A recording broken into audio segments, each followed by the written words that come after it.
कल से सर यही चीज खबर तो यार कैसे समझा जाए, क्या फर्क है इंडिया और भारत में, क्यों इस पर तुल है? कुछ नहीं, देखिए कई दफा कई लोग आलोचना की दृष्टि से कुछ कहते थे, कभी कभी अपनी पॉइंट हम ही लोग कहते थे कई दफा कि भारत भारत से हमारा तात्पर्य होता था कंट्री साइड, गांव देहात, गरीब।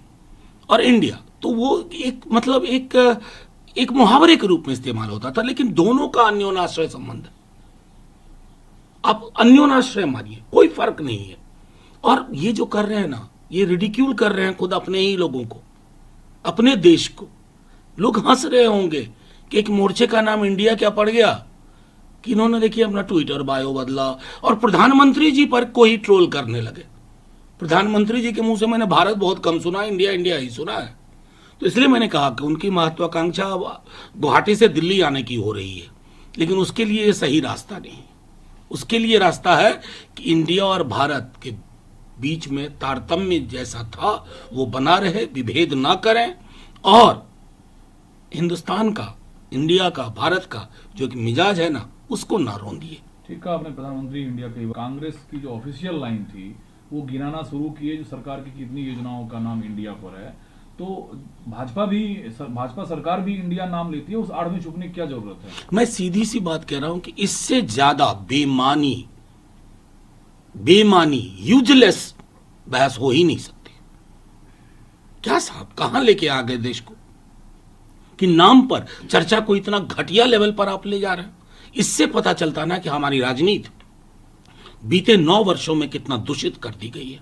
It has been polluted. इसको क्लीनिंग की जरूरत है, क्लीन एयर की जरूरत है, और वह तभी होगा जब इंडिया लड़ेगा, भारत जीतेगा। यूनानिमस नाम चुना, यकीनन जब 26 दल यहाँ जुटे और सभी दल ये कहते हैं कि वहाँ आपसी भाईचारा दलों के बीच इतना दिखा, तो कुछ अलग अलग और नाम प्रस्तावित हुए होंगे। फिर इसमें यह है कि नीतीश कुमार जी नाराज हो गए, उनसे पूछा नहीं गया। कितने नाम प्रस्तावित हुए थे, कैसे ये नाम तय हुआ? देखिए यही बात है कि अक्सर जो मैंने कुछ ट्वीट बाहर देखे, वैसे लोगों के ट्वीट थे जिनको मीटिंग के अंदर की जानकारी नहीं थी।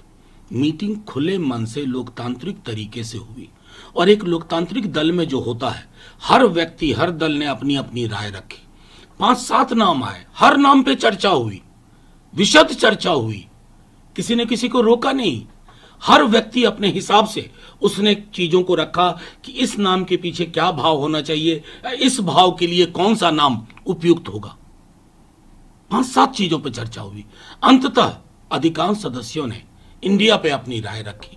और जैसा लोकतंत्र में होता है, मोदी में भाजपा में संभव नहीं है, क्योंकि बीजेपी वाले एक शब्द नहीं बोलेंगे।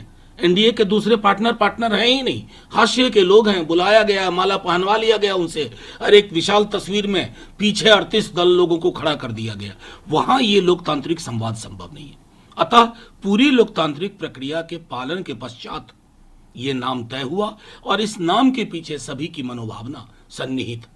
कल तक के आपके साथी और आज जीतन राम मांझी साहब ने कहा कि किसी भी दल गठबंधन को देश का नाम अपने महत्वाकांक्षा को पूरा करने के लिए और देश के लोगों की भावनाओं को आहत करने के लिए इस्तेमाल करना चाहिए। मैं जीतन राम मांझी जी आदरणीय हैं, बड़े पुराने नेता हैं। मैं क्या कहूं, भारतीय जनसंघ हुआ करता था, Indian national Congress, Indian communist party of India है, और न जाने कितने दल हैं। मैं क्या, अभी हाल में भारत राष्ट्र समिति है।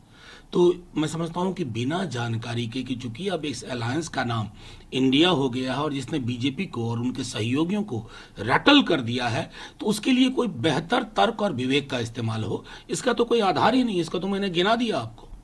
एक बहुत यूनिक मायावती जी आती हैं, वो कहती हैं विपक्षी गठबंधन से दूरी बनाए रखने के लिए बहुजन समाज पार्टी को सभी कमजोर वर्ग वोट दें, केवल बसपा को, ताकि अन्य गठबंधन केंद्रीय राज्य में मजबूत सरकार ना बना सके। मजबूर सरकार रहेगी तो कमजोर वर्गों को परेशान नहीं करेगी। देखिए मैं सीधी सी बात कहता हूँ, मायावती जी की राजनीति चूंकि काशीराम जी के आंदोलन से पैदा हुई है, तो मैं उसके लिए कोई तल्ख टिप्पणी तो इस्तेमाल ही नहीं कर सकता। मेरा सिर्फ यह मानना है कि आने वाले दिनों में लोगों की धड़कन, लोगों की जुबान, लोगों की परेशानी जो प्रस्फुटित होगी, जो एक्सप्रेस होगी, वो उसको सुनेगी, और उसको सुनने के पश्चात मायावती जी एक बेहतर निर्णय लेगी इंडिया के हक में, भारत के हक में। इंडिया आप लोग रखे तो देश के नाम पर शिकायत, चुनाव आयोग से भाजपा नेता ने शिकायत किया है कि देश के नाम को घसीटा गया है। इसलिए मैंने कहा कि थोड़ा इतिहास वगैरह पढ़ लें। ये अलायंस है और अलायंस का नाम वैसे उससे पूर्व भी कितने दलों के नाम में इंडिया और इंडियन रहा है। मैं समझता हूं कि चुनाव आयोग के समक्ष अपनी फ्री एंड फेयर इलेक्शन कराना सबसे बड़ी चुनौती है। उनके उनके बास्केट में इस तरह के यूजलेस मुद्दे ना डालें। इकलौता आप आदमी रिंग में स्टार्ट से एंड तक होते हैं। एक बयान टीएमसी की तरफ से आता है, उनके सांसद कहते हैं ममता जी पीएम होंगी। कांग्रेस ने साफ कहा कि मेरी कोई दिलचस्पी पद और पोजीशन मतलब सत्ता को लेकर नहीं है। तो दूसरे ही दिन ये जो बातें आ रही है कि ममता जी देखिए जो दल है ना, वो हर दल चाहेगा अपने दल की महत्वाकांक्षा के हिसाब से अपनी इच्छाओं के अनुरूप कि उनके नेता को एक बेहतर जगह मिले। लेकिन जो मीटिंग का स्वभाव था, मीटिंग का जो चरित्र था, उसमें सामूहिकता प्रबल थी। और डेमोक्रेसी के लिए सबसे खूबसूरत होता है जब सामूहिकता प्रबल हो, यानी कि democracy as a collective, not democracy as an individual. As an individual करके हमने देख लिया कि संस्थाएं खत्म हो जाती हैं, परंपराएं खत्म, रवायतें कुंद हो जाती हैं। हमें वो विकल्प नहीं चाहिए। एक बार बैठेंगे, देखिए एक बात तो और जान लीजिए, एक चेहरा है हमारे पास, बीजेपी वाले कहते हैं, और अगर इधर काबिल चेहरे अनेक हैं, अनेक बेहतर या एक बेहतर। हम तो मानते हैं डेमोक्रेसी किसी भी दिन, मदर ऑफ डेमोक्रेसी ये कहेगी कि आपके पास ज्यादा काबिल चेहरे हैं, आप ज्यादा काबिल हैं, इसलिए इंडिया जीतेगा, भारत लड़ेगा। तो समावेशी लोकतंत्र हो, आप लोग मंच सजाए। आज वृंदा करात ने कहा ममता बनर्जी जो डिक्टेटर है। तो देखिए ये भी चर्चा वहां हुई है, इसलिए मैं समझता हूं कि कोई हर दल स्टेट में जहां पॉलिटिक्स हो रही है वहां द्वंद्व है, उसे कहां इनकार है। सारे नेताओं ने कहा, हमारे खुद के नेता ने कहा कि ये स्टेट लेवल कॉन्फ्लिक्ट होगा, उसको कैसे बेहतर रिजॉल्व किया जाए, यही मंत्र इस मीटिंग से शेप लेना शुरू किया है। और अगली मीटिंग तक मैं समझता हूं कि निश्चित तौर पे कोई एक ऐसा प्लेटफॉर्म बन जाएगा जहां इस तरह की शिकायतें हों या आलोचना हो थोड़ी बहुत, उसको सेटल कर दिया जा सकता है।